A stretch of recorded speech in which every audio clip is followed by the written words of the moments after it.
Hello friend, જય શ્રી કૃષ્ણ. સ્વાગત છે તમને બધા મારી ચેનલ આશા કિચનમાં. આજે આપણે બનાવીશું શિયાળાની સ્પેશિયલ તલની ચીકી. માર્કેટ કરતાં ઘણી સસ્તી અને એકદમ ચોખ્ખી તલની ચીકી ઘરે બનાવી શકો છો. આને ઘરે બનાવવી ખૂબ જ આસાન છે. એના માટે તમારે પરફેક્ટ ગોળનો પાયો કેવી રીતે કરવો અને ચીકીમાં શું ઉમેરવું જેથી ચીકી એકદમ ક્રિસ્પી બને એ લઈ હું તમને આગળ વિડીયોમાં જણાવું છું. તો ચાલો જોઈ લઈએ બધી ટીપ અને ટ્રીક સાથે તલની ચીકી કેવી રીતે બનાવવી. હવે છે તે મેં એક પેન લીધું છે. ગેસ આપણે હવે ચાલુ કરી લેવાનો છે. તેની ઉપર પેન લીધું છે અને 1 વાટકો જેટલા છે મેં તલ લીધા છે.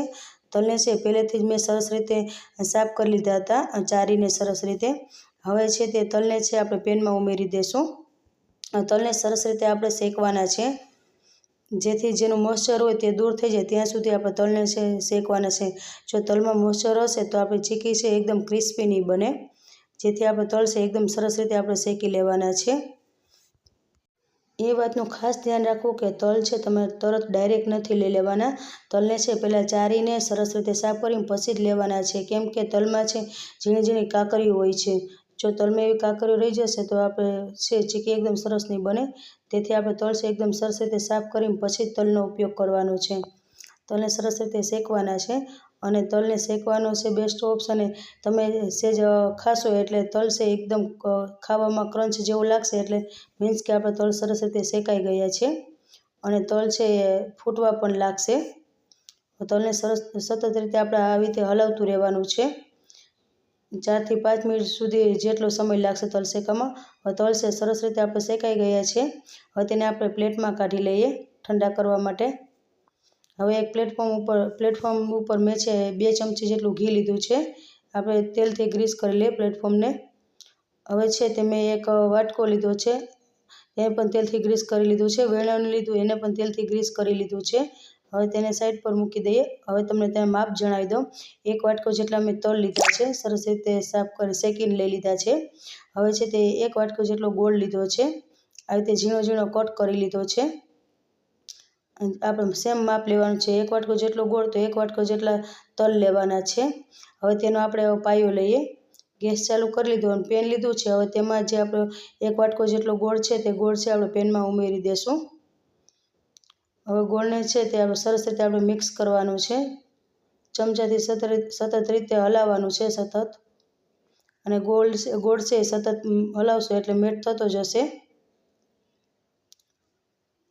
હવે ગોળનું જો સરસ રીતે આપણે મિક્સ થવા લાગ્યો છે. જો આવી રીતે ગાંગડા દેખાય તેને આવી રીતે પ્રેસ કરશો એટલે ગોળ સરસ રીતે પીગળવા લાગશે. અને ખાસ કરીને ગોળનો પાયો તમારો સરસ આવ્યો છે તો જ તમારી ચીકી છે એકદમ પરફેક્ટ બની તૈયાર થશે. હવે તેમાં આપણે 1 ચમચી જેટલું છે તે ઘી એડ કરી દઈશું, જેથી ઘી એડ કરવાથી ચીકી છે એમાં એકદમ શાઇનિંગ આવશે અને ક્રિસ્પી એવી ચીકી બનીને તૈયાર થશે.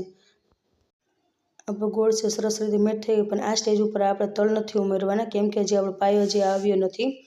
હવે છે તે મેં એક વાટકીમાં પાણી લઈ લીધું છે. તેમાં થોડોક આપણે ગોળ છે તે એડ કરી દઈશું અને તેને ઠંડુ કરવા માટે રાખી દઈશું.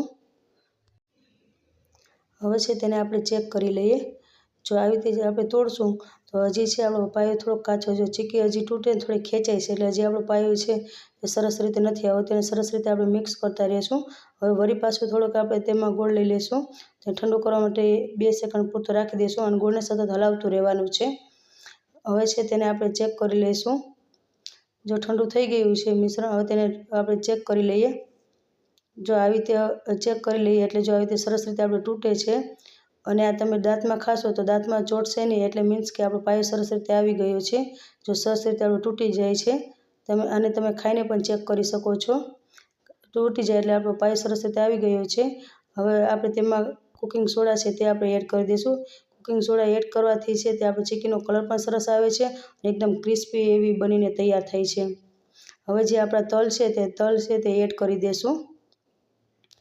તલને છે તે આપણે ગોળ સાથે સરસ રીતે મિક્સ કરી લેવાના છે. સરસ રીતે મિક્સ કરી દીધું પછી જ આપણે પ્લેટફોર્મ ઉપર પાથરવાના છે. હવે તેને છે આપણે પ્લેટફોર્મ ઉપર પાથરી દઈએ અને આ પ્રોસેસ છે તે ખૂબ જલ્દીથી કરવાની છે, કેમ કે આ ચીકી તરત જ જામી જતી હોય છે. હવે ચમચા ઉપર જે લાગ્યું છે તેને પણ આપણે હટાવી દઈએ. હવે મેં વાટકો પહેલેથી જ ગ્રીસ કરી રાખી દીધો, તેને આવી રીતે આપણે પાથરી દઈશું. સરસ રીતે બધી રીતે બાજુ પાથરી લેવાની છે. અને આમાં આપણે છે તે સ્પીડ કરવાની છે, નકર આપણે ચીકી જામી જશે. સ્કેપ આપી દેવાની છે. વેલણથી છે તે આપણે વણી લેવાની છે. આ છે એવી ચીકીને વણતું જવાનું છે. આ પ્રોસેસ ખૂબ જલ્દીથી કરવાની છે. જો સરસ રીતે વેલણથી વણતી જાવશું. જો સરસ એવી વણાઈ ગઈ છે, તમે જોઈ શકો છો. જો ચીકી સરસ રીતે આપણે વણાઈ ગઈ છે. હવે તેને આપણે ચાકા પાડી લેશું. તમે જોઈએ એ પ્રમાણે શેપમાં આપણે કટિંગ કરી લેવાનું છે. હું ચોરસ શેપમાં કરું છું. તમારે જે શેપ પસંદ હોય તે શેપમાં તમે કરી શકો છો. અને આવી રીતે તમે ચીકીની રેસીપી બનાવશો તો તમારી એકદમ પરફેક્ટ એવી ચીકી બનીને તૈયાર થશે. અને તમે બજારથી ક્યારેય પણ લાવવાનું પસંદ નહીં કરો, ઘરે જ બનાવવાનું પસંદ કરશો. અને આ ચીકી બનાવવાની રીત સાવ આસાન જ છે. તમારે પાયો લેવાની જ ખૂબ છે. જો પાયો સરસ આવશે એટલે ચીકી સરસ રીતે થઈ જશે. જો તમને લઈને બતાવજો, એકદમ સરસ રીતે આસાનીથી થઈ જાય છે. અને તોડીને પણ તમને બતાવી દઉં. જો એકદમ સરસ એવી તૂટી જાય છે. જો હવે ચીકી સરસ એવી બની છે, એકદમ પાપડ જેવી બની છે, એકદમ ક્રિસ્પી એવી. હવે આપણે આ ચીકીને છે પ્લેટમાં લઈ લેશું. અને આ ચીકી છે બનાવવી ખૂબ જ આસાન છે. તમે ઘરે પણ 5 થી 10 મિનિટમાં બનીને તૈયાર પણ કરી શકો છો. એકદમ ક્રિસ્પી એવી ચીકી બને છે. જો આપણે ચીકી એકદમ ક્રિસ્પી બનીને તૈયાર થઈ ગઈ છે. મારો વિડીયો તમને પસંદ આવે તો વિડીયોને લાઇક કરજો, શેર કરજો. અને ચેનલ પર નવા ચેનલને સબસ્ક્રાઈબ કરવાનું ભૂલતા નહીં. આ વિડીયો બસ આટલું. ફરી મળશું નવા વિડીયો સાથે. ત્યાં સુધી થેન્ક યુ ફોર વોચિંગ.